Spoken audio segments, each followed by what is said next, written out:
Hello again. Sorry for the 2 weeks off.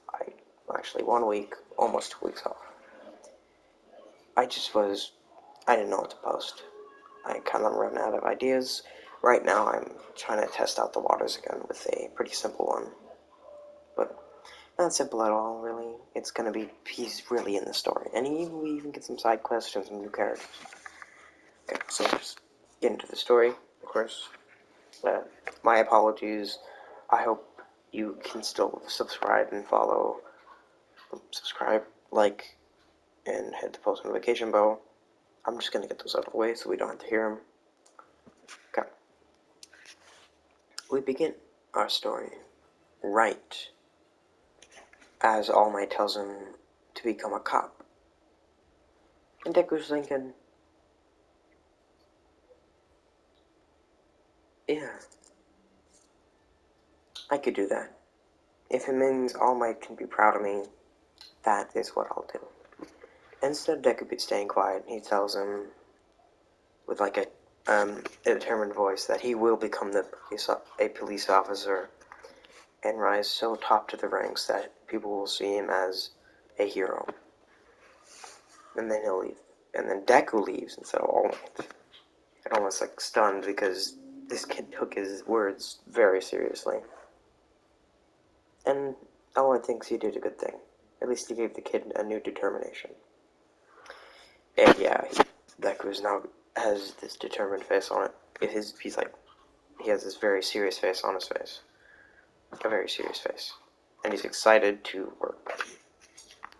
And, yeah, that's usual. What he does in the past 10 months, he learns how to use a gun, which is a pistol, a taser, one of those, a whacker thing,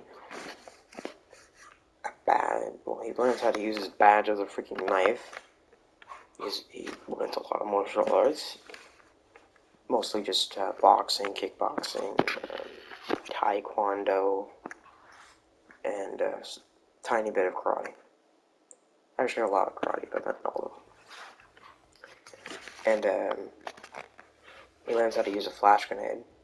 It took a lot of trial and error, but he did. And we see him with a bunch of scars across him. Because, not scars, but like battle wounds, not wounds, battle scars. Not to the point where it's like Bardock, you know, what Bardock has, like on his cheek. Like scratch marks. And then we see him all ripped, because he trained so hard over the 10 months that he just instantly got ripped. And then he goes to the training force. Well, there it is. He gets in there with his pencil and his sharpener and a big boy eraser. He sits down and he's given a piece of paper. It's like 14 pages long. Deku slowly, by the way, gets his answers, aces it completely. He gets his test back and he gets every single page correct. And he gets up and is smiling, knowing he got in. And if you're wondering why Deku was able to get into college, become a cop at 14, no, I'm gonna age up the characters, of course. Deku is now 19, it's 18, 19, 19, 19. I'm gonna make you a college this time. Everyone's pretty old. And yeah, so Deku is piecing. Well, he gets his next day. He gets his badge and his uniform. Obviously, he's a ticket boy first, but he was really good at it. And well, for the past few weeks, he finds this criminal about to escape a copper. So he pulls out one of his tickets, makes it into a paper airplane. By the way, Deku is really efficient at making paper airplanes. Throws it it shoots like a freaking pro baseball player throwing. It just freaking stabs the guy in the back, actually making him fall over and paralyzed. Not actually paralyzed, you know what I mean. Like he falls over, bashes into concrete, knocking himself out. Deku picks up the bags, closing, like locking them, then pulling out his own handcuffs he got from a store, locking the guy, picking him up, and then giving it to his commanding officer. The officer bows and says, "Thank you for the assistance." Name? It's Deku. Well, no. Yeah, it's Deku. It means I can do it. Okay. Some cops have nicknames, but we'll go with it. Okay, Deku. Yeah. I'm gonna promote you. Because this guy, then he pulls up his phone, showing that this guy's been on the run for almost 20 years. Which is impressive for the cop, but for Deku mostly. And so Deku turns in his tax guy, parking ticket guy, gear, and then becomes an actual cop. And now he's working on some cases. Mostly he just shows up after the heroes are done with it, but sometimes he's there before the fact. He sometimes puts some support back. But a couple days later, he gets to the USJ. Gets to see his old buddy again, Bakugo. He doesn't interact with him because he's scared he's going to punch the shit out of him. So he just interacts with everyone, asking what they saw and who they saw. And they all describe this guy. Also, Deku is a master at drawing. So he draws Shigaraki perfectly and Kurogiri perfectly, and the Nomu. And then he sees the Nomu and just looks at his drawing, which thought it was a muscular big guy with a bird mask, but no, he is the bird. So he just erased it and drew the Nomu instead. He started poking at the Nomu and it just didn't respond. Until Deku, poked it in the brain with his pencil, if you're wondering why Deku's poking someone in the brain. Because he feels like it. Which wouldn't do it to stop nothing, that's what I thought. Okay. And then the Nomu freaking reacts, and its voice turns into this computer type thing and asks for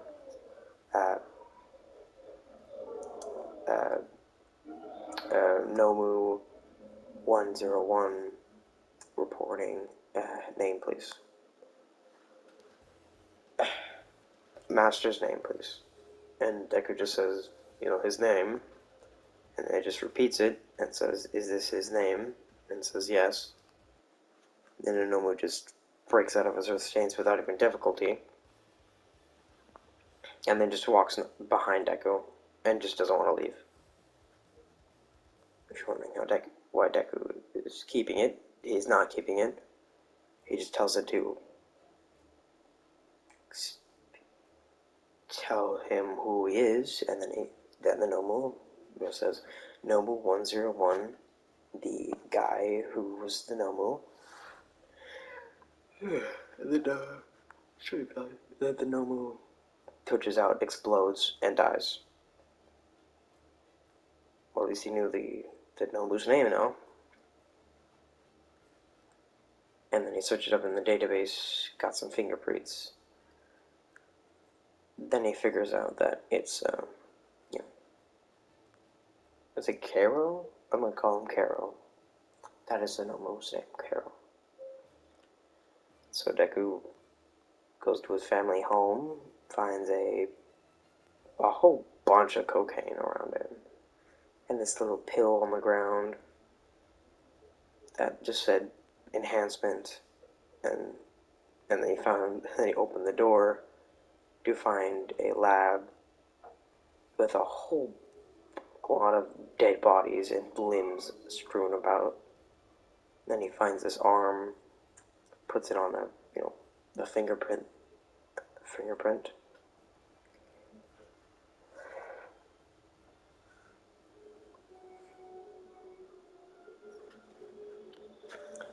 Deku is, well, of course, he figures out that the arm belonged to Kano. Yeah, one of his arms isn't the right one. Yeah, Deku's able to do this because he's a high-class cop. So he just keeps investigating and investigating into the situation until he finds the Nomu base, but knows he can't do jack shit if he tries to go in there. So he just leaves, but puts a tracker on one of the Nomus. The one with the well, he looks at one with the chainsaw and just assumes they're going to use that one next. It just stabs it into it and shoves it into its rib cage. And then Deku just leaves. Because he's not going to try and kill all the Nomu. He'd epically fail, by the way, because he's just a cop. He's not like Corkless Deku, who's just like a blocky character. He's just a cop. Just a guy with no quirk and just a gun and a taser and a baton. But that doesn't really do a lot of things that can move faster than the blink of an eye. So, he doesn't know what to do. So then he finally says the case is closed, case is ongoing, and just decides he'll just give it to a hero, high class hero, if he can find one. He'll try finding Endeavor, because he's a strong guy, right? So he puts the file away into one of his into the cop car he drives usually, and then he's assigned a sidekick named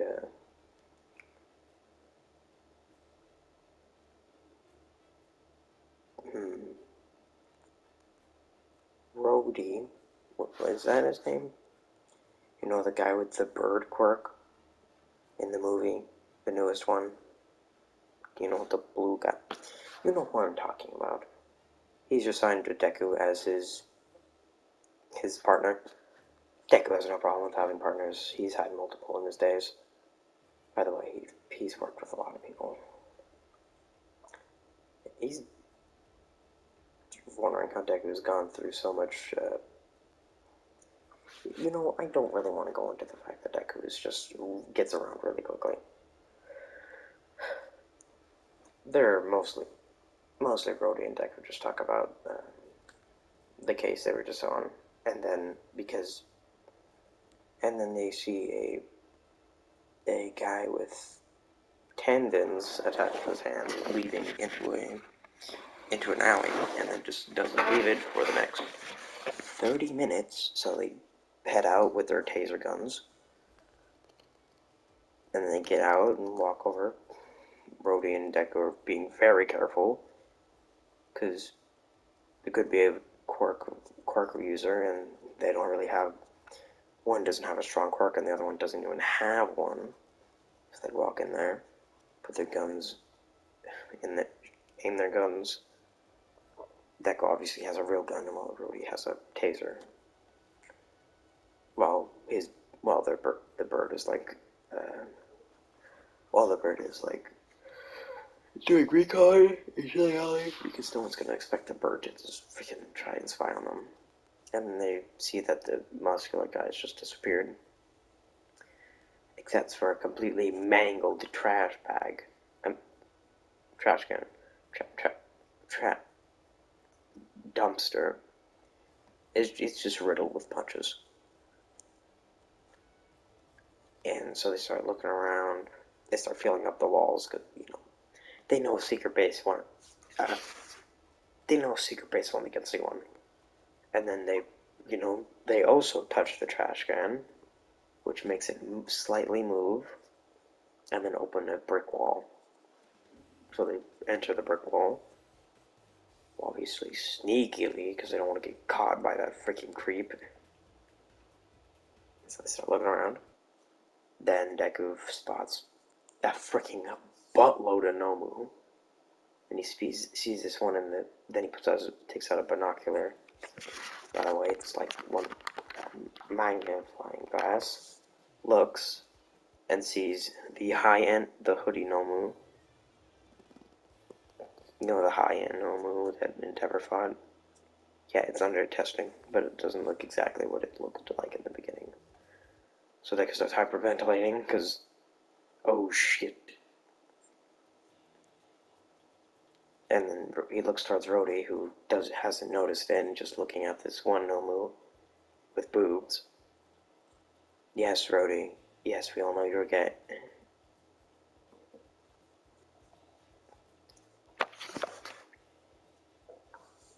Come here. Deku grabs Rhodey and then just sprints out until someone punches through the glass, hits Deku right in the haymaker, and then just goes flying through a couple normal cages. Yeah, he has a broken ring, just one, but you know it still hurts like hell. Brody is about to get freaking killed while Deku shoots a freaking bullet, freaking like a bullseye right to the freaking guy's eyeball, which makes the guy scream in pain, and then it reveals that it's muscular, and and the one the the area where Deku shot was Deku shot the guy's. That's where Muscular loses his eye by a cop. And then Deku just yoinks Rhodey and just starts sprinting away. They exit the alley, obviously, and the Nomus were just killed that day. While Muscular is freaking busting through them, trying to get to them. Obviously, Deku puts Rhodey in the car. By the way, Rhodey's unconscious because he had a freaking panic attack. Well, Deku is perfectly fine. Just shoves him into the car, and then runs away with with a with a pillow, three pillows attached to one thing. Because he's done this multiple times, where one of his companions has been knocked out, and he has to juke the guy with taking the pillow. So then he starts sprinting away from the cop car, while the Muscular appears, with yelling that you fucker, you took my eye. And then he starts slamming cars over everywhere. And then he spots Deku with his still working eye, and then just freaking completely, utterly covers his body with muscles, and then just starts slamming towards Deku, which Deku is obviously freaking the fuck out because he's about to get killed. That is until a hero shows up. It is the guy that saves Bakugo's life, Edge, Edgeley, Edge guy. Yeah, sir. Sir. No, no, yeah, Sir Night-Eye and Muriel's not Muriel.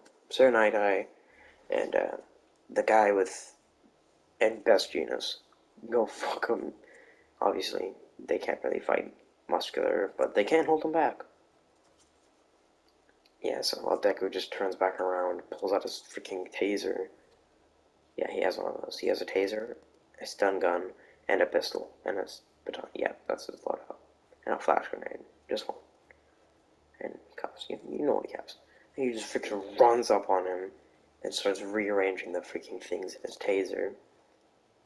Attaches it to his flashbang, and just then throws it at throws it at the throws it into actually jumps onto Muscular, shoving it into some of his his muscular tendons. But Deku just gets freaking punched. By the way, that breaks an arm, a leg, all of his left side of his ribs, and pops an organ. And then he gets slammed into a car, which breaks his other arm and breaks two ribs. Because, yeah, if we're talking human anatomy, even a ripped guy would get fucking bodied by Muscular.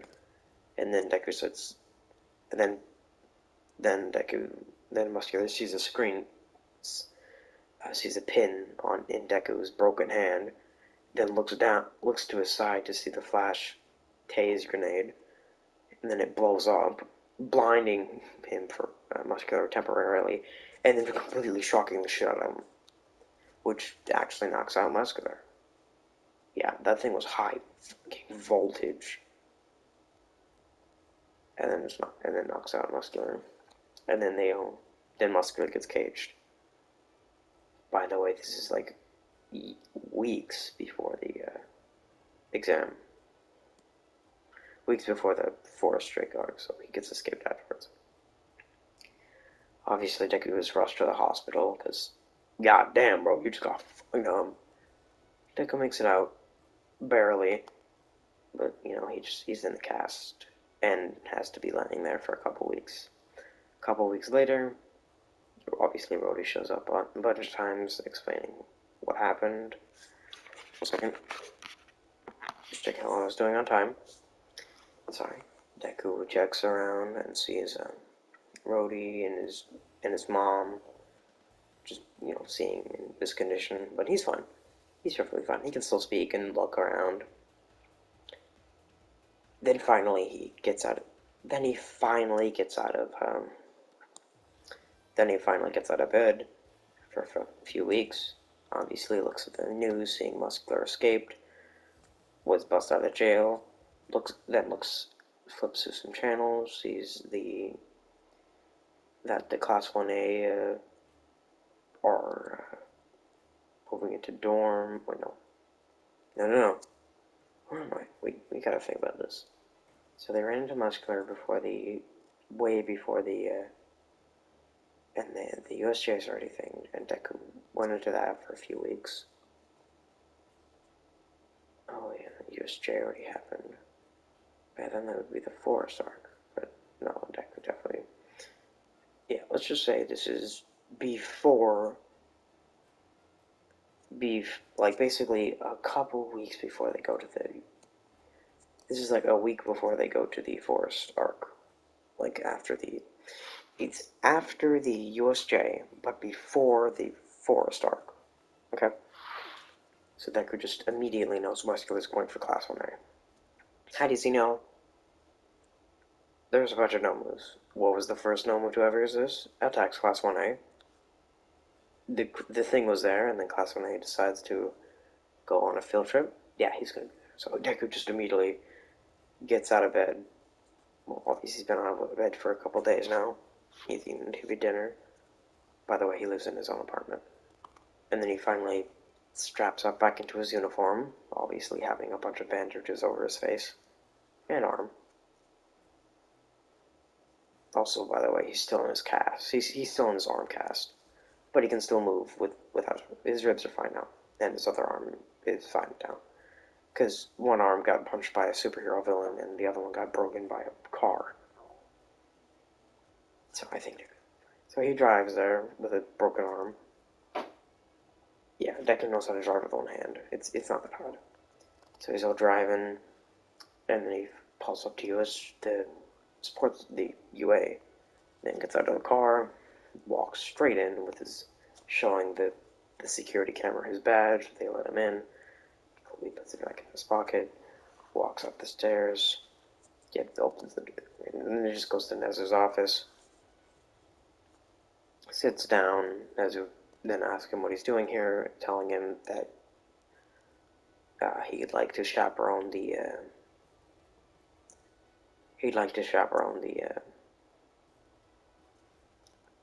what do you do?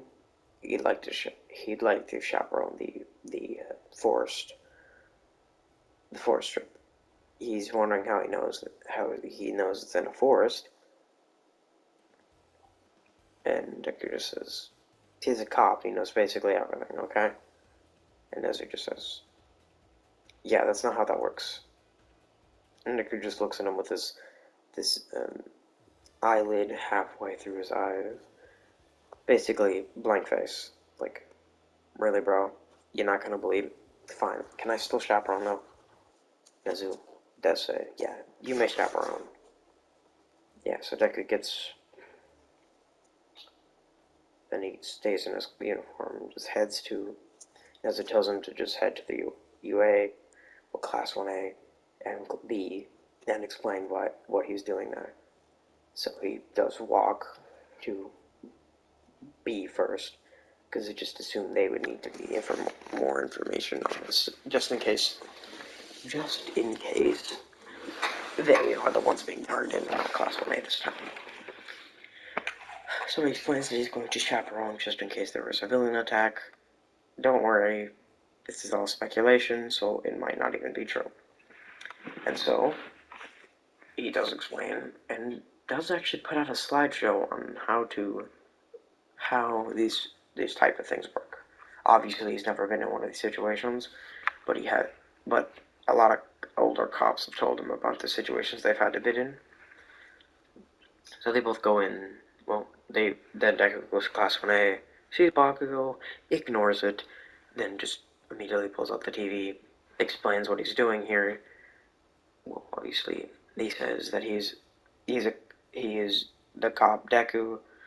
Obviously, you see me in the news reports of me getting my arm busted and some of my ribs from muscular, and I have been tracking him after the past week and past days, and I'm just going to show you why I'm here. And then he clicks on the TV, shows him information on why he's here and how to avoid the villains and uh, and keep the students and yourself safe, mostly the students.